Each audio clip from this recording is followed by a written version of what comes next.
donne toutes choses en son temps. Je dis Dieu donne toutes choses en son temps. Si tu donnes la barbe à un bébé, tu l'aimes? Satan donne des barbes au bébé. Quand le bébé demande la barbe, il lui donne. Mais un bébé barbu, on les jette. On a peur de lui, mais il te donne. Mais Dieu attend que tu grandisses pour te donner la barbe. Alléluia. Ainsi, ça peut coïncider avec ton âge. Et ce qui pouvait faire peur peut te dire, ah, c'est beau ta barbe. Mais le diable, il donne en désordre parce qu'il n'a pas d'amour. Mais Dieu donne en ordre parce que c'est un père. Mais ne dites jamais que le diable donne plus vite que Dieu. Archi faux. Archi faux. Parlons même de ces choses qu'on dit. Non, celui-ci, il a fait une année là-bas, il a eu. Oh, là-bas aussi, il y a des niveaux. Hein? Il y a aussi des niveaux, vrai ou faux? Il demande des sacrifices. Il demande de tuer 10 personnes, 50 personnes et tout le reste. On commence à nous présenter un Satan gentil. Depuis quand Satan est gentil? Depuis quand le diable est bon? Depuis quand il est bon? Depuis quand il aime les hommes? Ça a duré chez Dieu. Je ne vois plus rien. Je vais chez le diable. Vraiment, tu verras les miracles du diable. Comme tu as dit que chez Dieu ça dure, Satan fera pour toi quelque chose qui te détruira.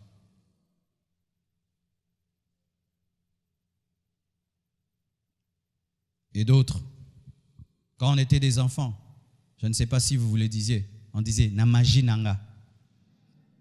On disait ça, n'est-ce pas? C'est mal, hein?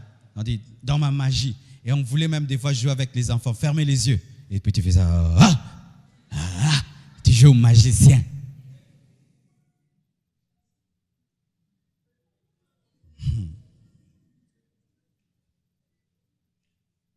Et d'autres disent, je suis maudit. Pourquoi? Tu regardes la vie des autres et tu regardes la tienne. Tu regardes comment les autres évoluent et puis tu te regardes et puis tu dis que tu es maudit. Si on regarde l'ânon qui était lié et personne ne montait dessus, cet ânon pouvait dire qu'il était maudit, mais il était réservé à Jésus. Parce qu'il y avait un principe, personne ne devait monter sur l'ânon sur lequel Christ allait monter. Ça devait être un ânon non utilisé. Mais le fait qu'il était préservé, lorsqu'il regardait les autres, l'ânon pouvait dire « ils sont bénis, je suis maudit », alors qu'il était réservé à une meilleure personne, supérieure aux pharisiens, aux commerçants, aux sadducéens, à Jésus-Christ de Nazareth. Mais cet ânon aussi était lié à un arbre. Mais cet arbre-là auquel il était lié, c'était un lien ou c'était une préservation? C'était une préservation pour qu'il reste à l'endroit où Jésus-Christ allait envoyer les disciples pour le prendre parce qu'il devait être à cet endroit-là. Tu n'es pas maudit, mais tu es réservé. Ton tour arrive, ton temps arrive, ta destinée est grande. Ton tour arrive, je dis ton tour arrive. Ne dis jamais que tu es maudit. Il n'y a pas d'enfant de Dieu maudit. La Bible dit, Jésus-Christ s'est fait malédiction afin qu'on nous soit manifesté la bénédiction. Nous sommes fils d'Abraham en Jésus-Christ. Et Dieu a dit à Abraham que toutes les nations de la terre seront bénies au travers de sa postérité. Et cette postérité, ce n'est pas Isaac, parce qu'il avait 2 postérités dans la chair, Ismaël et Isaac. Mais il s'agissait de Jésus, la seule, l'unique, véritable postérité d'Abraham. Et tu dis que tu es maudit. Je ne suis pas maudit.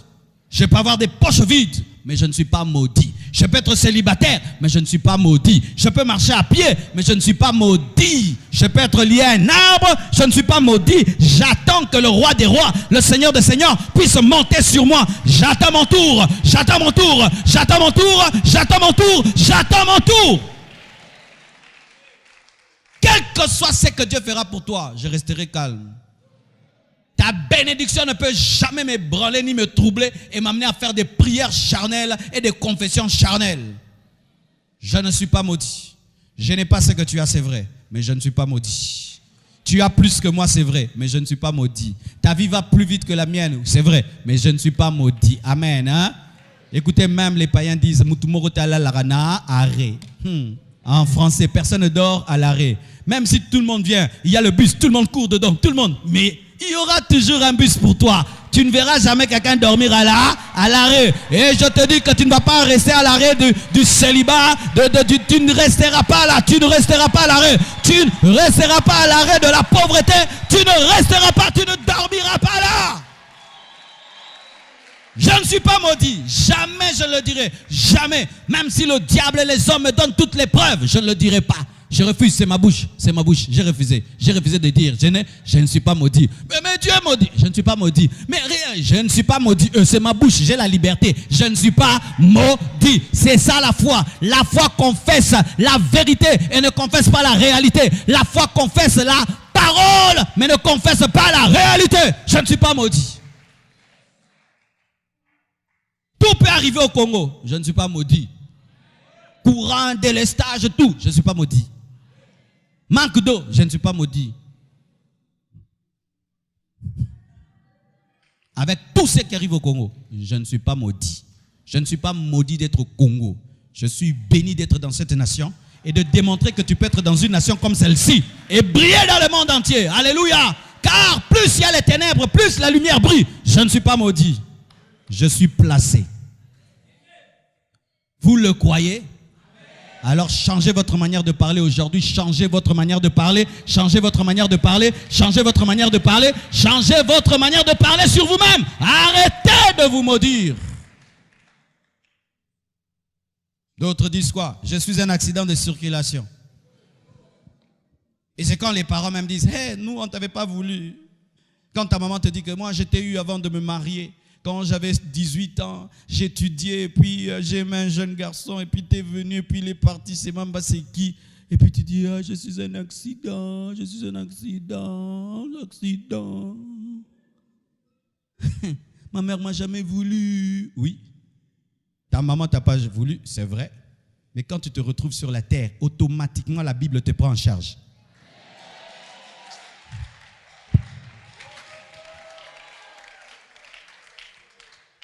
Automatiquement, quand tu tombes seulement sur la terre des humains, Dieu te prend en charge. Jésus est mort pour toi aussi. Il y a la croix pour toi. Il y a le sang pour toi. Il y a la Bible pour toi. Où c'est écrit dans la Bible que ce sont les enfants qui sont nés dans le mariage qui seront bénis par Dieu? Ça c'est quoi? C'est l'esprit de l'Ancien Testament. Dans le Nouveau Testament, que tu naisses dedans ou dehors. Si tu es chrétien, tu es béni. Tu peux être l'enfant de la 4e bureau. Dieu t'appelle, te oint. Salomon. Qui est la mère de Salomon? Bathsheba. Qui est Bathsheba? C'est la femme d'Uri. Comment elle s'est retrouvée là? David a tué, le père a tué le mari de Bathsheba et il a eu Bathsheba. Dieu tue le premier enfant, le grand frère de Salomon. Mais quand Salomon vient, on ne le tue pas et il devient roi. Ah! Circulation, accident. Pour ton père et ta mère, tu es un accident. Pour Dieu, il te récupère. Alléluia. C'est pourquoi même si ta mère est une folle, Dieu a un plan pour toi. Même si ton père ne te connaît pas, Dieu a un plan pour toi. Alléluia. Même si ton père ne t'a pas désiré, Dieu a un plan pour toi. Je dis Dieu a un plan pour toi. Jephthé était fils d'une prostituée, mais il est devenu grand en Galade. Pourquoi? Dieu avait un plan même pour le fils de la prostituée. Je ne suis pas un accident de circulation. Même si je ne connais pas mon père, même si je ne connais pas ma mère. Même si on me dit qu'on m'avait jeté devant une église, on m'a ramassé. Et ça n'a rien. Parce que tu as été jeté devant une église, tu n'as pas une bouche pour manger. N'est-ce pas que tu manges? N'est-ce pas que tu as des yeux pour voir? N'est-ce pas que tu as des oreilles pour entendre? Et si on prêche l'évangile, tu vas entendre? Et la foi vient de quoi? Toi, tu vas entendre?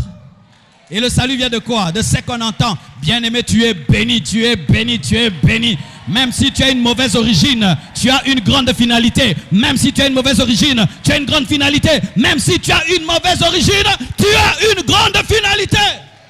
Alléluia. Si tu dis que tu es un accident de circulation, tu auras des accidents dans ta vie. Et des accidents. Et tu sais, les voitures accidentées finissent comment? Au garage. Tu seras garé dans la vie. Arrêtez de pleurer tout le temps. Moi, mon père m'a eu, ma mère. Arrêtez, tu as trop pleuré, tu t'es trop maudit. Prends maintenant la Bible, commence à parler la Bible. Laisse les païens dire des choses pareilles, pas toi. Alléluia, pas toi.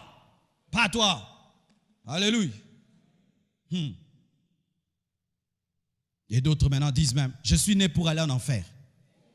Ah oui? Vous ne savez pas ça? Il y a des gens, quand ils essayent de craindre Dieu, ils n'arrivent pas. Le péché est toujours là. Ils confessent, mais ils pêchent encore. Il écoute la parole, il décide, il rentre à la maison, il pêche encore. Il jeûne, il prie, il pêche encore. Et puis il dit, Non, moi, diable. Oui. Oh, il y en a là. Moi, je fais tout. J'aime Dieu, mais Dieu ne m'aime pas. J'aime les choses de Dieu, mais les choses de Dieu ne m'aiment pas. Je fais tout pour me sanctifier. Je fais tout pour arrêter le péché. Je fais tout pour avoir un bon cœur, mais je n'arrive pas. Je suis né pour aller en enfer.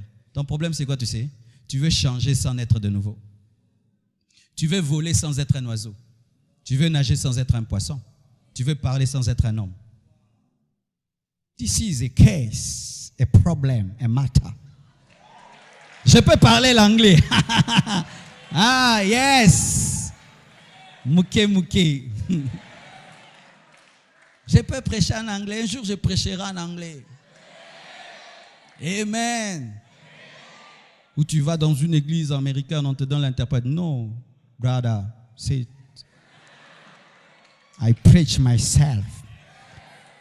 Yes. Amen. Mon frère, ma soeur, des fois tu n'arrives pas à te sanctifier. Ton problème, le voici. Tu aimes la sainteté, mais tu n'as pas la nature de la sainteté. C'est pourquoi certains vous arrivez à dire que vous êtes des fils du diable, tu dois aller en enfer, parce que tu veux craindre Dieu, mais tu n'y arrives pas. Mais tu n'y arrives pas, tu sais pourquoi? Parce que tu sautes les étapes. Est-ce qu'on lave un enfant qui n'est pas né?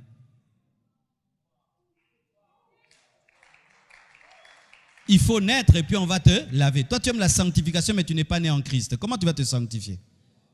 Tu es un païen, mais tu veux fuir l'impudicité. Mais comment tu vas y arriver? Tu ne peux pas y arriver. Alors tu te déclares fils du diable et condamné à aller en enfer parce que tu sautes les étapes. Voici le secret. Donne ta vie réellement à Jésus. Invite le vrai Jésus dans ta vie, qui gouverne ta vie. Il va te donner la force d'abandonner le péché. Ce ne sera plus toi qui vas vivre, c'est Christ qui vivra en toi. Et le péché qui te domine ne va plus te dominer. Et tu te rendras compte que tu n'as pas été créé pour aller en enfer, parce que personne n'est créé pour aller en enfer. Même Judas n'a pas été créé pour aller en enfer. Ah, je te choque, même Judas n'a pas été créé pour aller en enfer. Judas pouvait se repentir et Jésus allait lui pardonner. Et peut-être qu'il s'est repenti. Quand il s'est pendu, peut-être il y a tout belaki. Judas. Tu es entré ici comment? Au moins, on a mis Kanga, on a regretté qui?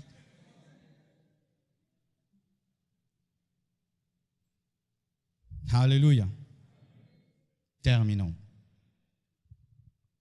Éphésiens 4, verset 29 dit: qu'il ne sorte de votre bouche aucune parole mauvaise. Qu'il ne sorte de votre bouche aucune parole mauvaise. Mais s'il y a lieu de parler, dites des bonnes paroles qui servent à l'édification et communiquent une grâce à ceux qui l'entendent. Qui ne sorte jamais de ta bouche une mauvaise parole.